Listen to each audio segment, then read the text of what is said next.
What is going on, guys? It's Modded Warfare here. Welcome back to another PS5 jailbreak news update. So we've got quite a few updates here to cover this week, especially Sleirsgoevy, who has been hard at work. So Sleirsgoevy has basically implemented a porting tool into his repository, and this is of course the script that we've all been waiting for, the script that's going to allow us to get the offsets for the other firmware versions to allow us to port the PS4 fake package enabler over to these other firmwares from 3.0 up to 4.51. Now, it is still work in progress at the time of recording this video. It's not capable of grabbing all of the necessary offsets, so there's really no reason to run this script right now until it's complete. Otherwise, you're just going to be, only getting some of the offsets, and you're going to have to wait for the updated scripts in order to, get all of the offsets eventually. So you're better off just waiting until the script is finished and then running the completed version so that you can get all of the offsets at once, and then we can send them to Sleirsgoevy so he can add support for those firmware versions. So with that, it won't be long until we see, support for the PS4 fake package enabler on all of the necessary firmwares, especially 4.50 and 4.51. So you shouldn't have to worry. It's coming for sure. It's just going to take a little bit longer until Sleirsgoevy can get the script updated to get all of the necessary offsets. So that is where we are at the moment. Now, I have been playing around with the script myself, and you can get it to run. It's a bit complicated to set up, especially since if you're on Windows, you have to set up a virtual machine because it doesn't really work properly with Windows subsystem for Linux, WSL. That doesn't really work properly because of the way the networking's set up in WSL. So the PS5 is not able to talk back to the script when running on there. So generally, it's better to set up a virtual machine if you're on Windows and set up a bridged network so that your virtual machine is on the same subnet as the rest of your devices on your LAN. Initially, it was about 13 offsets it was able to get. I think now there's more. It was updated just last night to grab more offsets, but it's still not able to grab all of the necessary offsets yet. And of course, I'll let you guys know once the script is complete, and then we can actually run it and get all of the necessary offsets to get things ported to your firmware version, whatever firmware you're on, from 3.0 to 4.51. So exciting stuff there.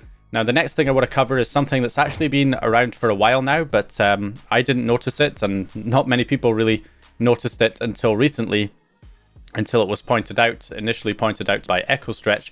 It's the fact that you can also run the PS4 fake package enabler using Specters host instead of Sleirsgoevy's host, and this is pretty significant for two reasons. One of them is the fact that Specters host is just generally considered to be more stable than Sleirsgoevy's, which basically means if you run it using Sleirsgoevy's host, you're more likely to run into crashes.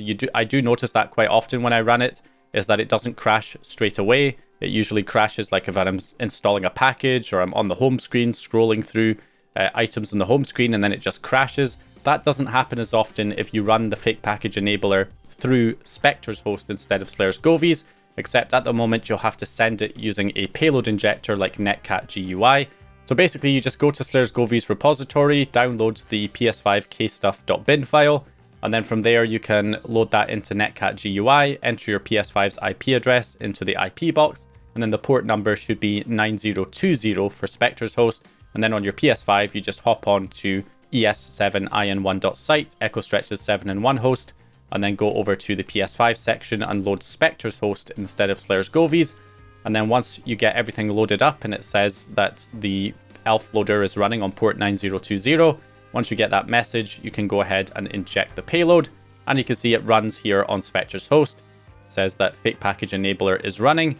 And that is basically it. So you'll have less crashes, less issues when using this. But there's another reason why it's significant to be able to run this through Specters host, and that of course is support for other firmware versions, because at the moment I believe Sleirsgoevy's host is only for 4.03. So, whereas Specters host actually works on firmwares 3.0 to 4.51. So that means once we get this ported to the other firmwares, we're basically going to have to run it through Specters host anyway, since that's the host that actually supports these other firmware versions. So yeah, you can now run it through Specters host. It's more stable, and of course Specters host supports other firmwares, so it's a good idea to run through Specters host. The only thing is you have to inject the payload right now, but I'm sure it won't be long. I think there's already people who are setting up versions of Specters host that have the payload embedded, so you can just select the option and it will load the payload automatically instead of having to inject it. But Specters main host hasn't been updated to include an option for that yet, so you'll have to inject it through something like netcat GUI in the meantime. but it is more stable, so it's probably worth doing that. Okay, so next we have some Homebrew and some tool updates, starting with Lightning mods. Last time we checked in on Lightning mods, he managed to get the UI working for Itemzflow on the PS5. However, this time he's managed to do quite a bit more. He's managed to get the PS4 apps actually loading in Itemzflow, as well as the file manager working. And he just recently posted a video showing that he got package installation working in Itemzflow too, so we can now install PS4 packages from a Homebrew application on the PS5, which is pretty awesome. So he's making some stellar progress with Itemzflow at the moment, which will also translate over to the Homebrew store as well. So yeah, definitely making some good progress on getting those working on the PS5. Okay, so we have a few tool updates to go into as well. So there's been an update to Marcus95's package merging tool for merging the game plus the backport patch in order to get your backported games running on the PS5, your backported PS4 games. So this has been updated by Kronos09 to make it a little bit more convenient to use. So now you can drag and drop your game and your update package file into the application and it will merge them instead of having to put them in folders. It's just a little bit more convenient to use. So we also have an update to the PS4 Tools application. That's the application I recommended using for merging the game plus the backport patch into one package so that you can install it on the PS4.